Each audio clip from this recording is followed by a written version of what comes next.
This show is clean, pretty much. Mike's Daily Podcast. Effizode 652. Hi, I'm Mike Matthews, broadcasting from the last place on Earth located somewhere in Castro Valley, California. Today, Benita, the Disgruntled Fiddle Player, the Brewmaster, the Anna and Betty of Private Lives of the Nashville Wives has been moved to tomorrow. So instead, I bring you the return of the feature, the bottom of the charts, featuring a year that was a huge landmark. Mike's Daily Podcast. And I also wanted to tell you yesterday, we went to some place far. Mike's Daily Podcast. We went to a bottling plant in England where I saw the very beautiful actress from that Ukrainian mess. Her name is Vera Filatova. Yes, and I didn't know who she was, but she's quite stunning. And she's married to a guy who's really buff. Hey, today we got an interesting story about Keith Richards. Mike's Daily Podcast. That has to do with a talent that I didn't know that he had, but hey, it makes sense, so Mike's. That's the show. Daily. Well, what can I tell you? Podcast. The best laid plans go astray and awry and get thrown in the trash. I was going to interview some reality TV stars today, but that's tomorrow, supposedly. We'll see. Hey, so the reality stars are from Nashville. Miley Cyrus is from Nashville, right? And the whole Billy Ray Cyrus thing. And then there's Miley Cyrus, and she has turned into a huge performer that I don't think she will ever go away. No matter what we do, we can't get rid of her. She's here to stay. Even though Miley Cyrus is odd with that, she's still looking like she's 14, but sounding 84. She's always sounded like she was at least 75. Now she's sounding 84. That raspy voice. She is, what do you call it? A conundrum? Complapla? And then Joe Walsh sings a song called Life of Illusion. And I was thinking the other day about when I've been to San Francisco, which of course is not too far away from Castro Valley, California, and the feeling that Joe might have been writing not about Vegas, not about New York, but about San Francisco, because there does seem to be this sense of illusion. You've got these companies that build on something like, an app in San Francisco, and they become these places like Twitter that have all this money built on something that didn't exist 20 years ago. Concept, a whole thing. Sometimes I can't help the feeling that I'm living a life of illusion. Also, that's the beginning song of the movie 40-Year-Old Virgin, which I've seen a gazillion times. Look who just walked in. Hi, Mike. It's Benita the Rodeo Queen. How y'all doing? And it's a disgruntled fiddle player, tell you what. What? Miley Cyrus has a great voice, and when she talks, she sounds really like she knows what she's talking about and that she has no time for any monkey business. I didn't know you were a fan. I'm trying to get tickets to see her in concert in the worst way. Me too! Are you guys a little disappointed that I wasn't able to get the reality stars from the TV show Private Lives of the Nashville Wives? Yeah, we were kind of looking forward to that. I feel like I have a simpatico with the women from that TV show. They have the big hair. They have the huge houses, very ornately decorated inside.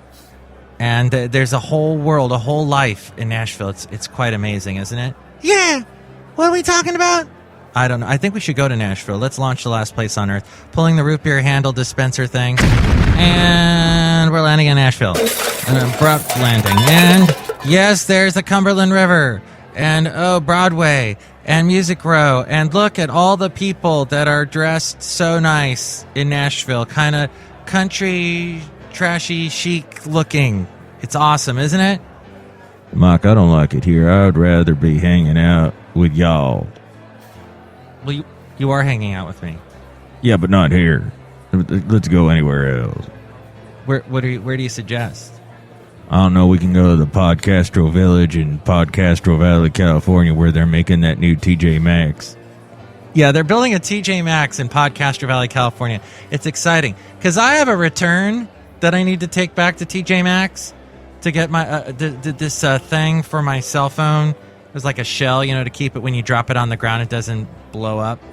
And I don't like what I got, so I've been wanting to return it to TJ Maxx, but I've been too lazy, and they're going to open this one here in Castro Valley soon. I can just return it to that one.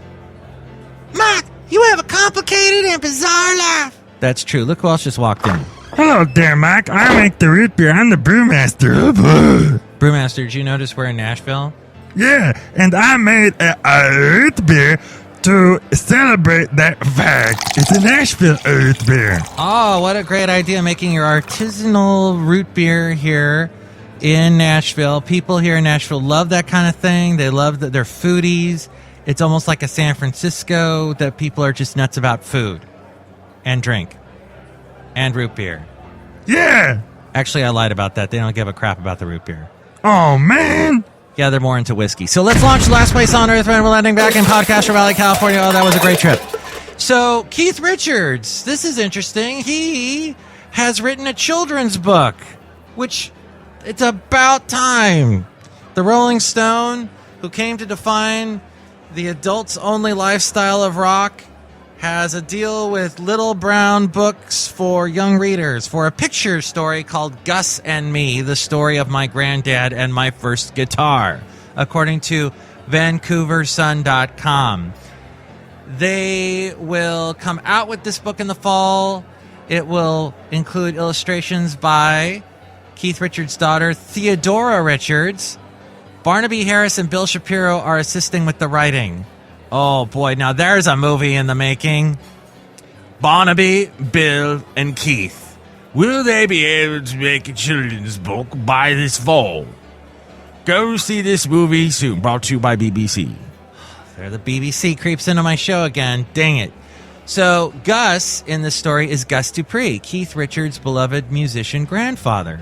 In a statement issued by the book publisher, Richard says that the book was based on one of those magical moments he had with his grandfather. Keith Richards, who is now 70, has 5 grandchildren of his own. His memoir called Life was a million seller, and that was published back in 2010. What do you think of Keith Richards? What do you think of him writing books? It's going to be awesome, isn't it? That's what it's going to read. The kind of mumble, and then a Mick Jagger reference, and then mumbling. Yes, I watched Saturday Night Live in the early 90s. What do you think about Keith Richards writing a book? What do you think of Saturday Night Live in the early 90s? And what do you think? Email me, mikesdailypodcast@gmail.com. We read your comments on the section Emails from Email. What do you think about Nashville and foodies? You can also email me there if you'd like to be a guest on the show, or if you'd like to sponsor the show, mikesdailypodcast@gmail.com. There's also the website, MIKEs-DAILY-PODCAST.com. Go there. There are links to where to listen to the show and subscribe to the show in iTunes. And if you do that, please comment, rate, and rank the show so that more people will find out about us. There's also a link to where to find us on Facebook and the Facebook page. Like the Facebook page. And when I post a new show, share it with your friends so that more people find out about Mike's Daily Podcast. There's also links to where to find us on Twitter, Tumblr. We're on YouTube, Yelp, SoundCloud, Spreaker, Stitcher, the new MixCloud. That is I was talking about that yesterday on MixCloud, mixcloud.com/MikesDailyPodcast if you want to find that. And there's also a link to the Amazon deal of the day at MikesDailyPodcast.com. Click on that and buy something, and that's a great way to support the show. We get a little bit of money when you do that. There is also the blog and the daily podcast picture at MikesDailyPodcast.com. Oh my gosh! The bottom of the chart.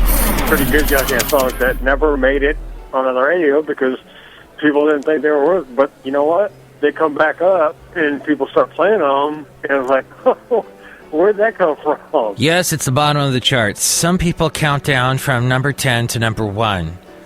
But how lame is that? We count down from number 90 to number 100. We go in the opposite direction, and the bottom of the charts is where we look at.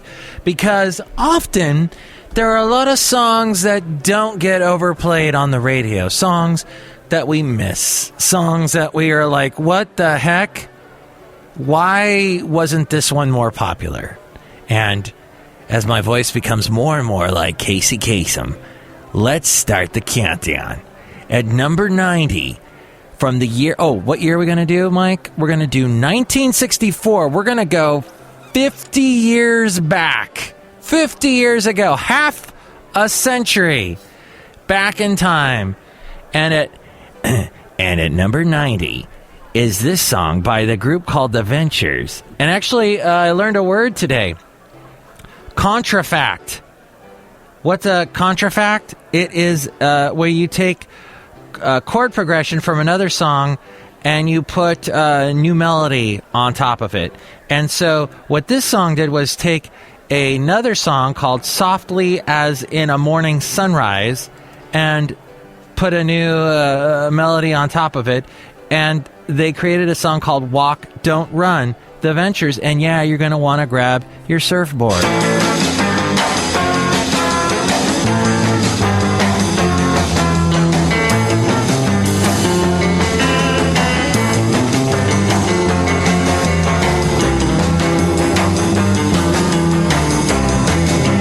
At number 91 is a song that, well, it is pretty important in the world of pop music, and that is because it was a hit single back in 1962, and it is by a group called The Contours, and then it actually jumped onto the Billboard Hot 100 chart again in 1988 because of a movie called Dirty Dancing. This is the song, Do You Love Me? A main point of the song is it names the mashed potato and the twist, which were many of the other fad dances of the 1960s. Oh, another interesting thing about this song is that it has a false ending, which really messed me up as a DJ in the late 1980s. It has a false ending at 2 minutes and 26 seconds. Do you love me? I can feel it move. Do you love me?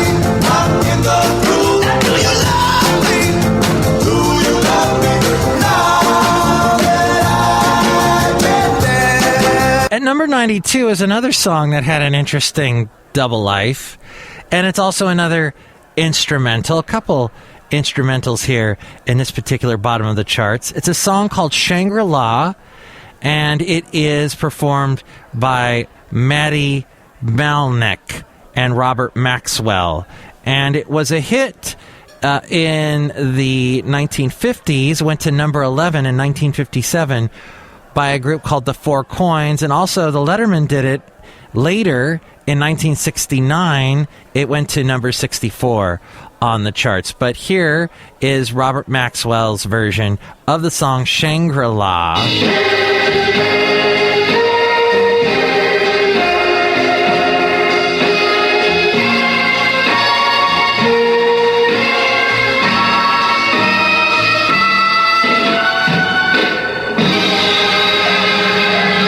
At number 93 is Jumpin' Gene Simmons. No, not the guy from Kiss. But he also, well, you know how Gene Simmons is kind of spooky, and you'd want him to come over to your house for Halloween. Actually, I would never want him to come over to my house. I don't know why I'm saying that. But, you know, he can be a little spooky. So Jumpin' Gene Simmons, a different guy, he does this song called Haunted House. And it's bizarre that during Halloween, all we ever hear is the Monster Mash, and we never hear this song.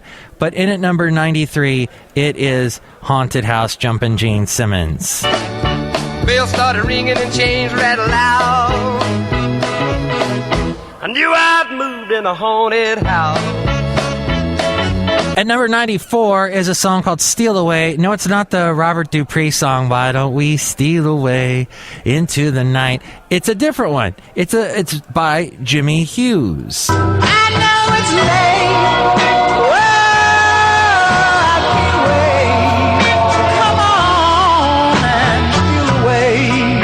At number 95 is another song that had a rebirth in later years, actually in the 80s. Tiffany covered it and did her own version in the late 80s. But this is the original, the Beatles version. I Saw Her Standing There is in at number 95. So how could I dance with another?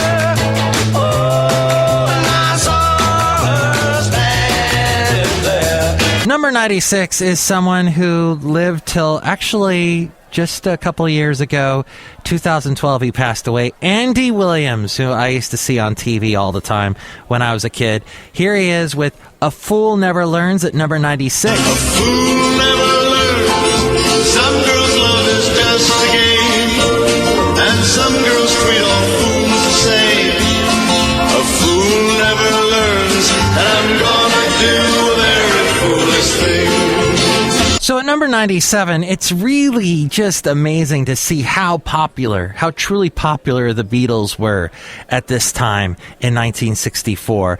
Because this song is a song John Lennon wrote. It is credited to Lennon-McCartney, but he wrote it for Billy J. Kramer with the Dakotas. And so Billy J. Kramer and the Dakotas, here they are with the song Bad to Me in at number 97. The birds in the sky would be sad and lonely if they knew that I lost my one and only. They'd be sad if you're bad to me. By the way, all these songs you can find on YouTube quite easily. So nobody try and sue me because I'm playing just a tiny piece of all these songs. But yeah, if you want to enjoy the full version of each one of these, all on YouTube, where I found them. And this song, in at number 98, is there! Exclamation point. I've said it again. It was a song that was also, exclamation point, a popular tune from years previous. In fact, almost 20 years before this time in the 1960s, Vaughn Monroe had a hit with this song in 1945. Then, in 1964, it was a hit again with Bobby Vinton. There, I've said it again. No use to pretend. There, I've said it again. I love the marimba, and I love the xylophone in that song. So, we're almost at the number 100 song. But at number 99, this song was huge in 63 and 64, but it is just, well, I first really got into it when I saw the movie Animal House. But this song, apparently, according to Wikipedia, so you know it's true. In addition to new versions appearing regularly on YouTube and elsewhere, other major examples of this song's legacy include the unsuccessful 1985 attempt to make it the state song of Washington, the celebration of International Louie Louie Day every year on April 11th, the 1985 to 89 annual Louie Louie Parade in Philadelphia, the 2003 to 2012 Louie Fest in Tacoma, and the ongoing annual Louie Louie Parade and Festival in Peoria. This is a song written by Richard Berry in 1955, but it was a huge hit by the group The Kingsmen, in at number 99 for 1964.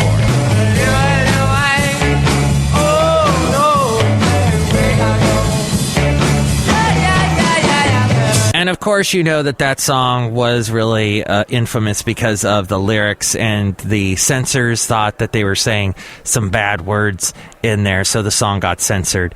So much history going on at the bottom of the charts in 1964. And here we are at the number 100 song. It's a song that also has been covered a zillion times, and it is called Needles and Pins.